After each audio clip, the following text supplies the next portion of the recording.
Hello everyone, welcome to global online. Myself Priyanka आप सभी का स्वागत करती हूँ आज के हमारे सेशन में।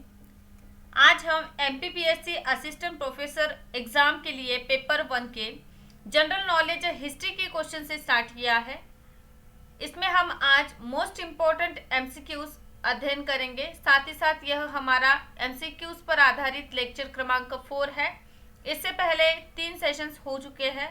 अगर आपने इससे पहले के सेशंस नहीं देखे हैं तो इसकी लिंक जो है डिस्क्रिप्शन बॉक्स में दी गई है, वहां से भी आप यह वीडियो लेक्चर देख सकते हैं, जिससे कि यह जो जनरल नॉलेज हिस्ट्री के क्वेश्चन है इसकी जो अंडरस्टैंडिंग है आपकी बहुत अच्छे से हो जाए, जिससे आप बेहतरीन वे से एग्जाम को टारगेट कर सकते हो। साथ ही साथ एमपीपीएससी 2023 एग्जाम के लिए पेपर 1 का कंप्लीट कोर्स जो है विथ 100% गारंटेड ऐसे स्वरूप का हमारा यह कोर्स है, जिसमें कि आपको फुल सिलेबस नोट्स अवेलेबल है, फुल सिलेबस एमसीक्यूज है, साथ ही साथ आपके प्रैक्टिस के लिए टेस्ट सीरीज भी अवेलेबल है। और कोर्स जो है इसकी फीस मात्र 2000 रुपये है, जिसमें आपको नोट्स अवेलेबल है, एमसीक्यूज है, साथ ही साथ आप प्रैक्टिस के लिए टेस्ट सीरीज भी दी गई है।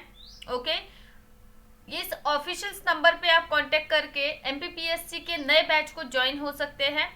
साथ ही साथ global online app play store से डाउनलोड कर स्टोर ऑप्शन को आपको सिलेक्ट कर लेना है। यहाँ पर एमपीपीएससी एग्जाम को सर्च करना, सो कुछ इस प्रकार का इंटरफेस दिखाई देगा। कंटेंट के सेक्शन से आप यहाँ के वीडियो लेक्चर्स देख सकते हैं, या फिर आप ऑफिशियल नंबर पे कांटेक्ट करके एमपीपीएससी पेपर 1 के बैच को ज्वाइन कर सकते हैं।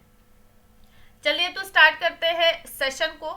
आज के सेशन का हमारा पहला सवाल है, होशंग शाह किस वंश का शासक था?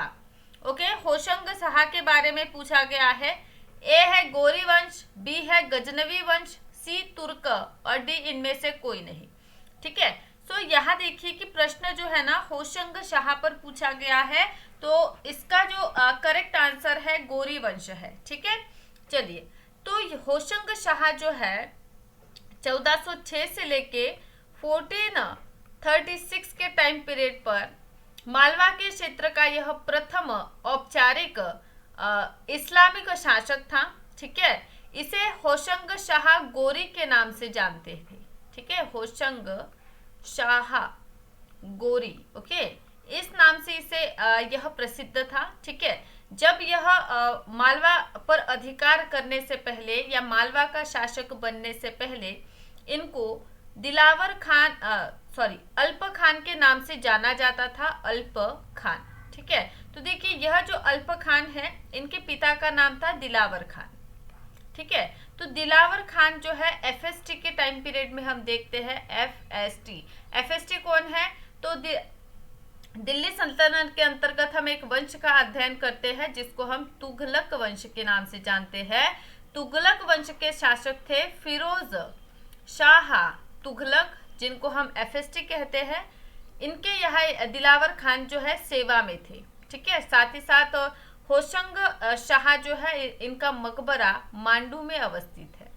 ठीक है, तो ये सभी मोस्ट इम्पोर्टेंट बातें हैं होशंग शाह के ऊपर। ठीक है, जिसमें से आपको पता होना चाहिए कि इन्होंने मालवा क्षेत्र पर राज्य किया है। ठीक है, इनका जो पुराना नाम है या फिर मूल नाम जिसे हम कहते हैं अल्प खान है। ठीक है, इनके पिताजी का नाम क्या था? दिलावर खान था। इनके पिता जो है एफएसटी के यहाँ क्या करते थे? कार्य करते थे। ठीक है, तो और साथ ही साथ मांडू में होशंग शाह गोरी जो है इनका मकबरा देखने को मिलता है। इस अनुसार हमारा जो आंसर है ऑप्शन क्रमांक ए है। सेकेंड क्वेश्चन की तरफ बढ़ते हैं। क्वेश्चन 2 है, भारत में इंग्लैंड का कौन सा दूत जहांगीर के पीछे अजमेर से मांडू आया? अभी देखिए यह प्रश्न जो है ना पूछा गया है राजदूत पर। ठीक है, राजदूत कह लीजिए या फिर इसको आप दूत भी कह सकते हैं। Option A Clive, option B Thomas Roe, option C Lord Astor, option D है क्लाइव। ओके, तो भारत में इंग्लैंड का यह थॉमस रोहो यह राजदूत थे, जो हमें देखने को मिलते हैं कि ब्रिटिश सम्राट जेम्स प्रथम जो है इनके राजदूत के रूप में भारत आए थे। टाइम पीरियड है 1615 से लेके 19 के टाइम तक पीरियड तक हम यहाँ यह भारत में रहे थे थॉमस रो। ठीक है, तो थॉमस रो 14 जनवरी 1616 में हम देखते हैं कि अजमेर में जहांगीर से मिले। ठीक है, कहाँ मिले थे? तो अजमेर में जहांगीर से मिले। बाद में वह जहांगीर के साथ जो है ना मांडू चले गए। ठीक है, अजमेर से मांडू चले गए। ठीक है, और मांडू से हम देखते हैं अहमदाबाद चले गए। ओके, और साथ ही 1619 में जहांगीर से एक फरमान लेके यह वापस जो है अपने देश माने इंग्लैंड चले गए। ठीक है, तो ये पूरी इंफॉर्मेशन है थॉमस रो इन पर। ठीक है, आगे का सवाल लेते हैं प्रश्न क्रमांक 3। ओके, तो प्रश्न क्रमांक 3 है तानसेन किसके दरबार में रहते थे? ठीक है, Tansen. Option A Adil Shah, option B Ashok, option C है अकबर और ऑप्शन डी है बहादुर शाह। तो देखिए तानसेन जो है अकबर के दरबार में रहते थे। एवं यह अकबर के नवरत्न में भी शामिल थे। ठीक है, मुगल सम्राट अकबर जो है इनके दरबार में तानसेन रहते थे। ठीक है, साथ ही साथ हम देखते हैं कि अकबर जो है इनके दरबार में 9 रत्न हुआ करते थे, जिनमें से एक रत्न तानसेन थे। तानसेन जो है मुगल शासक अकबर जो है इनके यहाँ प्रसिद्ध संगीतकार थे। ठीक है, साथ ही साथ देखिए तानसेन जो है इनके गुरु कौन थे? तो तानसेन के गुरु जो है ना सूफी संत थे मोहम्मद गोस। यह कौन थे? तो तानसेन इनके गुरु थे। ठीक है, अकबर ने तानसेन को एक उपाधि से नवाजा था जिसको हम कह सकते हैं मियाँ। ठीक है, मियाँ इस शीर्षक से उनको नवाजा गया था। साथ ही साथ हम जब देखते हैं कि तानसेन जो है इनका जन्म नाम जो है रामतनु पांडे है। ठीक है, रामतनु। ठीक है, और साथ ही साथ देखिए यह जो है ना रीवा के राजा रामचंद्र थे, इनके यहाँ थे। ठीक है, और रीवा के राजा रामचंद्र से इनको मांगा था अकबर ने। ठीक है, तो इस प्रकार से इसका करेक्ट आंसर हो जाएगा ऑप्शन अकबर। अगला प्रश्न है प्रश्न 4। मध्य प्रदेश की गुफाओं में किसका संबंध जैन धर्म से है? ठीक है, पर्टिकुलर पूछा है जैन धर्म के बारे में। ए है भरहुति, बी है पांडव गुफाएं, सी है उदयगिरी गुफाएं, डी है बाघ गुफाएं। देखिए मध्य प्रदेश की जो गुफाएं है जैन धर्म से संबंधित, यह है उदयगिरी। ठीक है, तो उदयगिरी गुफा जो है ना एमपी के विदिशा जिले में है। विदिशा, ठीक है, विदिशा जिले में है। साथ हम देखते हैं कि भिलसा की यह नजदीक है। उदयगिरी में जो है 20 गुफा का निर्माण गुप्त काल में हुआ था। ओके, साथ ही साथ इसमें से अगर पूछा जाए जैन धर्म से संबंधित कौन सी ऐसी गुफाएं है, तो जैन धर्म से संबंधित गुफा संख्या 1 एवं गुफा संख्या 20 यह जैन धर्म से संबंधित है। साथ ही साथ हम देखते हैं कि गुफा क्रमांक 5 जो है गुफा संख्या 5 यह वराह प्रतिमा, विशाल प्रतिमा हमें यहाँ पर मिलती है। तो इस प्रकार से इसका करेक्ट आंसर उदयगिरी हो गया। प्रश्न क्रमांक 5 है मध्य प्रदेश में गोंड वंश का अंतिम शासक कौन था? ठीक है, गोंड का पूछा गया है। ए है छत्रसाल, बी है नाहर शाह, सी है नहपान और डी है भूमक। अभी देखिए यहाँ जो है ना अंतिम गोंड शासक के बारे में पूछा गया है, तो इसका वेरी करेक्ट आंसर है नाहर शाह, ऑप्शन बी। आगे बढ़ते हैं क्वेश्चन क्रमांक 6। ऋग्वेद में नर्मदा नदी का नाम ऋग्वेद में नर्मदा नदी का किस नाम से उल्लेख किया गया है? ठीक है, तो इसमें देखिए ऋग्वेद टाइम पीरियड पे नर्मदा नदी के बारे में पूछा गया है कि नाम क्या था। ए है रेवा, बी है नमामि, सी है रावी और डी है सरस्वती। वेरी करेक्ट आंसर हो जाएगा रीवा। ठीक है, क्योंकि नर्मदा नदी जो है इसका दूसरा नाम रेवा है। ओके, चलिए साथ ही साथ हम देखते हैं कि नर्मदा नदी का नाम किस प्रकार से आया था। तो प्राचीन काल में हम देखते हैं सोमोधवा नाम से इसका उल्लेख है, सोमोधवा। ठीक है, इस नाम से नर्मदा का उल्लेख हमें देखने को मिलता है। ठीक है, तो सोमोधवा जो है एक नहर सोमवंशी राजा ने बनाई थी। ठीक है, सोमवंशी एक शासक थे जिन्होंने नहर सोमधवा यहाँ पर बनाई थी। इवन हम कालिदास की रचनाओं के बारे में इससे पहले के सेशंस में डिस्कस कर चुके हैं। ठीक है, अगर आपने यह नहीं देखा है तो इससे पहले के सेशंस देखिए, जिससे आपको कालिदास की सभी रचनाओं के बारे में डिटेल से जानकारी हो जाएगी। ठीक है, सो कालिदास की एक रचना थी रघुवंशम। सो यह जो रचना है रघुवंशम, इसमें हम देखते हैं कि नर्मदा का उल्लेख जो है सोम प्रभवा के नाम से किया गया है। ठीक है, किन्होंने किया है? कालिदास ने। ओके, कौन सी रचना है यह? रघुवंशम यह रचना है। सो इस हिसाब से इसका करेक्ट आंसर हो जाएगा ऑप्शन ए। आगे बढ़ते हैं प्रश्न क्रमांक 7।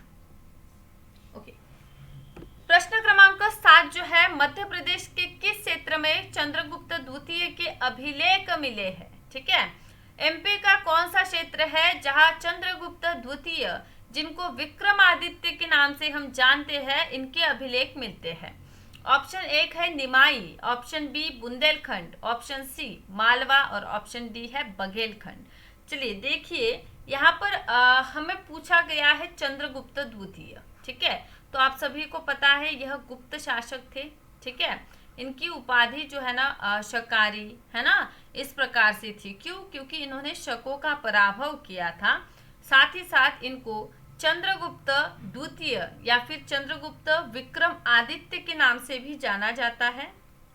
ओके, साथ ही देखते हैं कि पूर्वी मालवा क्षेत्र जो है, ठीक है, इसका करेक्ट आंसर सी है, क्योंकि पूर्वी मालवा का जो क्षेत्र है, यहाँ से चंद्रगुप्त विक्रमादित्य के 3 अभिलेख मिलते हैं। टोटल कितने मिलते हैं? तो टोटल 3 अभिलेख देखने को मिलते हैं, जिनमें से पहला जो अभिलेख है, इनमें दिया गया है शक विजय के बारे में। ठीक है, ओके, भिलसा के निकट उदयगिरी पहाड़ी से यह मिला गया पहला जो अभिलेख है। एक सेकेंड। ओके, पहला जो इनका अभिलेख है यह कहाँ मिला है? उदयगिरी से। ओके, कहाँ मिला है? उदयगिरी से। ठीक है, तो यहाँ पर देखिए वीरसेन जो थे, उनके महासंधि विग्रह थे। ठीक है, वीरसेन, इन्होंने इसकी रचना की है। साथ ही साथ दूसरा अभिलेख भी सेम उदयगिरी से मिला है, लेकिन इनके सामंत थे मांडलिक, जिसको कहा जाता है सतकानिक। ठीक है, सनकानिक महाराज। ओके, यह जो सनकानिक महाराज है, इन्होंने उदयगिरी में यह दूसरा अभिलेख हमें देखने को मिलता है। और तीसरा है सांची स्तूप। तो इस प्रकार से चंद्रगुप्त द्वितीय, ठीक है, इनके अभिलेख मालवा के क्षेत्र में हमें मिलते हैं। प्रश्न क्रमांक 8 है, कलचुरी वंश का संस्थापक कौन है? ठीक है, तो कलचुरी वंश Bhim Nayak, option B Kokal, option C Nannuk और ऑप्शन डी है कनिंघम। ओके, तो देखिए भारत में जो है ना, हम देखते हैं कि यह जो कलचुरी वंश है, त्रिकुंडा आभिर राज्य, मतलब प्राचीन भारत के त्रिकुंडा आभिर राज्य थे। ठीक है, इसमें 2 पार्ट, माने कलचुरी का जब हम अध्ययन करते हैं ना, इसको 2 पार्ट में डिवाइड किया जाता है। ठीक है, और उसके बाद माने कि पहला कर्नाटक के क्षेत्र में और दूसरा एमपी के क्षेत्र में जो कलचुरी वंश था। ठीक है, ऐसे 2 पार्ट में इसका डिवाइड करके अध्ययन किया जाता है, जिसमें हम देखते हैं कि कलचुरी वंश के संस्थापक कोकल थे। ठीक है, तो कोकल कौन थे? कलचुरी वंश के संस्थापक। जैसे इससे पहले हमने परमार वंश के संस्थापक। ठीक है, साथ ही साथ परमारों की राजधानी, इनके शासकों की जानकारी लास्ट सेशन में ही देखा है। अगर आपने यह वीडियो नहीं देखा तो जरूर से देखिए। ओके, चलिए, तो कलचुरी वंश के संस्थापक कोकल थे। नेक्स्ट हमारा सवाल है, क्वेश्चन क्रमांक 9 है कि मध्य प्रदेश में कलचुरी वंश ने अपनी राजधानी किसे बनाई? ठीक है, तो एमपी में एक राजवंश हमें देखने को मिलता है, जिसका नाम है कलचुरी वंश। अब यह कलचुरी वंश जो है, इसके संस्थापक कौन थे? तो कलचुरी वंश के संस्थापक कोकल थे। ओके, और कलचुरी वंश जो है, इसकी राजधानी थी त्रिपुरी। क्या थी? त्रिपुरी। सो ऑप्शन क्रमांक सी जो है यहाँ पर वेरी करेक्ट आंसर हो जाएगा। नेक्स्ट हमारा क्वेश्चन है, मध्य प्रदेश में शुंग वंश की स्थापना किसके द्वारा की गई थी? शुंग, ठीक है। चलिए, ए अग्निमित्र, बी है वसुमित्र, सी है पुष्पमित्र और डी है इनमें से कोई नहीं। तो यहाँ पर देखिए प्रश्न जो पूछा गया है, शुंग वंश पर आधारित यह प्रश्न है, ठीक है। तो शुंग वंश की स्थापना देखिए, शुंग वंश, ओके। तो शुंग वंश की स्थापना जो है 185 ईसा पूर्व से लेकर 149 ईसा पूर्व तक मानी जाती है, ठीक है। चलिए, तो यह जो शुंग वंश है इनकी राजधानी देख लीजिए कि शुंग वंश जो है इनकी राजधानी क्या हुआ करती थी? तो विदिशा। विदिशा यह शुंग वंश की राजधानी थी। इनके संस्थापक की अगर बात की जाए तो पुष्पमित्र शुंग इस वंश के क्या थे? संस्थापक थे, ओके। तो इसका वेरी करेक्ट आंसर हो जाएगा ऑप्शन क्रमांक सी, जिसमें हम देखते हैं कि पुष्पमित्र शुंग, ठीक है। यह क्या है? यह है शुंग वंश के संस्थापक, ओके। साथ ही साथ हम देखते हैं कि इसके बाद जो शासक आए वह थे अग्निमित्र। अभी मैंने इससे पहले के सेशन में आपको एक टॉपिक पढ़ाया था जिसके अंतर्गत एमसीक्यू वे में ही वह टॉपिक हमने डिस्कस किया था, और वहाँ पर हमने देखा था कि कालिदास इनकी रचनाएं, ठीक है। कालिदास की रचनाओं के अंतर्गत एक रचना हमने जिक्र किया था जिसका नाम है मालविका अग्निमित्रम, अग्निमित्रम, ठीक है। यह जो मालविका अग्निमित्रम नाटक है, ठीक है, इसमें देखिए दो नाम है। अगर आपको पता हो तो यह एक प्रकार का नाटक है जो लिखित है कालिदास जी के द्वारा, ठीक है। इसमें देखिए मालविका एवं अग्निमित्र, ये दो नाम आपको देखने को मिलेंगे, ठीक है। तो कालिदास जी की यह जो रचना है अग्निमित्र, यह कौन थे? यह शुंग वंश के शासक थे, ठीक है, और उनकी प्रेमिका माने की मालविका, इन दोनों की आधारित, ठीक है, इन दोनों पर बेस यह पूर्णतः नाटक है जिसका नाम है मालविका अग्निमित्रम, ओके। साथ ही साथ इस वंश के नेक्स्ट जो शासक थे वह थे सुज्येष्ठ। इसके बाद वसुमित्र शासक आए। हम इसके बाद देखते हैं कि वज्रमित्र शासक हुए, ठीक है, और इसके बाद है भागवत या भागभद्र शासक, भागवत या फिर भागभद्र इनको कहा जाता है। क्यों? क्योंकि यह देखिए हेलियोडोरस का बेस नगर का गरुड़ स्तंभ लेख है, और यह जो बेस नगर का गरुड़ स्तंभ लेख है इसके अंतर्गत भागभद्र माने कि भागभद्र का उल्लेख हमें देखने को मिलता है। और सबसे महत्वपूर्ण बात कि शुंग वंश के संस्थापक अगर पुष्पमित्र शुंग है तो इसके जो है लास्ट शासक कौन थे? तो लास्ट शासक थे देवभूति। कौन थे? देवभूति। सो इस प्रकार से हम देखते हैं कि पुष्पमित्र शुंग के द्वारा शुंगा वंश की स्थापना होती है, और मोस्ट इम्पॉर्टेंट यह मौर्योत्तर काल में देखने को मिलता है। माने जब मौर्य सत्ता जो है इसका अंत होता है, उसके बाद की जो डायनेस्टी आ जाएगी वह हो जाएगी शुंग वंश, कण्व वंश, ओके। तो इस प्रकार से आज के सेशन में हमने मोस्ट इम्पॉर्टेंट क्वेश्चन जो है एमपीपीएससी पेपर 1 के लिए जनरल नॉलेज हिस्ट्री पर आधारित डिस्कस कर चुके हैं। नेक्स्ट सेशन में हम इसके आगे की सीरीज जो है डिस्कस करेंगे। सो इसी प्रकार से सेशन को देखिए, कमेंट बॉक्स में कमेंट कीजिए जिससे कि हमें भी अंदाज़ा हो कि आपको सेशन अच्छे लग रहे हैं या नहीं। साथ ही साथ आप जो है चैनल को जो है लाइक कर दीजिए, शेयर करना है वीडियो को, है ना, और सब्सक्राइब भी कर लेना है। Thank you so much. इसी प्रकार से सेशन जो है इसको देखते रहिए।